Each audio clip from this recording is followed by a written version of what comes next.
Students, today we will do a story, and the title of our story is A Farmer and His Sons.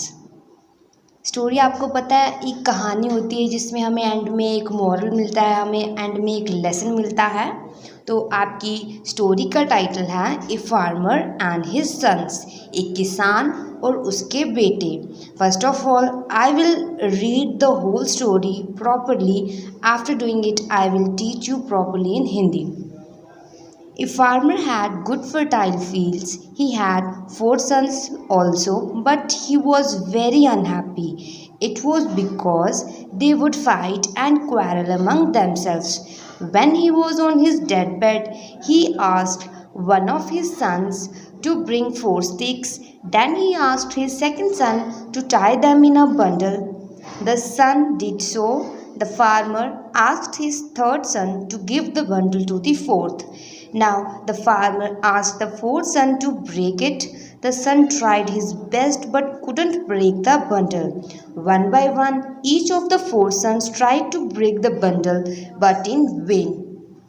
So students, अभी मैं आपको पूरी story Hindi में समझा दूंगी। एक किसान था जिसके पास बहुत ही अच्छी फर्टाइल फील्ड्स थी। फर्टाइल फील्ड्स वो फील्ड्स होती हैं जिनसे मैक्सिमम हम प्रोडक्शन करते हैं, जिससे हम मैक्सिमम फसलें उगाई जाती हैं और वो बहुत ज़्यादा उपजाऊ लैंड होती है, उसको हम फर्टाइल फील्ड्स बोलते हैं। उस किसान के पास 4 बेटे थे, लेकिन वो हमेशा अनहैप्पी रहता था, हमेशा बहुत वो दुखी दुखी रहता था। क्यों? क्योंकि जो उसके 4 बेटे थे वो हमेशा आपस में लड़ते रहते थे। एक बार किसान ने सोचा कि मैं अपने बच्चों को एक शिक्षा देना चाहता हूँ, एक लेसन देना चाहता हूँ। तो उसने क्या किया, एक बार जब वो अपने मरने की अवस्था में था, डेड बेड का मतलब होता है जब वो अपने मरने की हालत में था, उसने अपने एक बेटे को बोला कि तुम 4 स्टिक्स लेके आओ। उसके बाद उसने अपने सेकंड सन को बोला कि ये जो तुम्हारा फर्स्ट वाला भाई है, इसने जो 4 स्टिक्स लाई हुई हैं, इन सबको तुम बंडल में बांध दो। जो उसका बेटा था उसने सेम वही किया। उसके बाद जो उसका थर्ड सन था उसने उसको बोला कि तुम इस बंडल को 4th वाले भाई को दे दो। अब किसान ने क्या किया, 4th वाले जो उसका चौथा बेटा था उसने बोला कि ये जो लकड़ियों का गठरा है तुम इसको तोड़ के दिखाओ मुझे। लेकिन जो किसान का चौथा बेटा था, जो चौथा पुत्र था, उसने बहुत ही ज़्यादा मेहनत की, जितने भी उससे हो सकती थी उसने पूरा जोर लगाकर उसको बंडल को तोड़ने की कोशिश की। एक के बाद एक हर एक जो पुत्र था किसान का, उसने उस बंडल को तोड़ने की कोशिश पूरी की, लेकिन उनको कुछ भी हासिल नहीं हुआ। वो चारों पुत्र बंडल को नहीं तोड़ पाए। Now the farmer asked his sons to untie the bundle.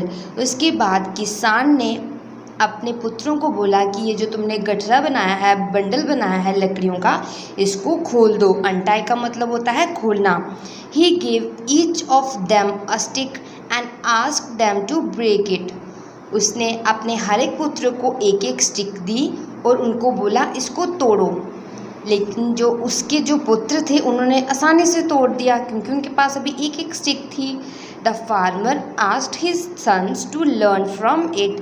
किसान अपने पुत्रों को बोलता है कि तुम्हें इस चीज़ से कुछ सीखना चाहिए कि जब तक तुम सब लोग इकट्ठे थे, कोशिश कर रहे थे इसको तोड़ने की, लेकिन तुम इसको नहीं तोड़ पाए।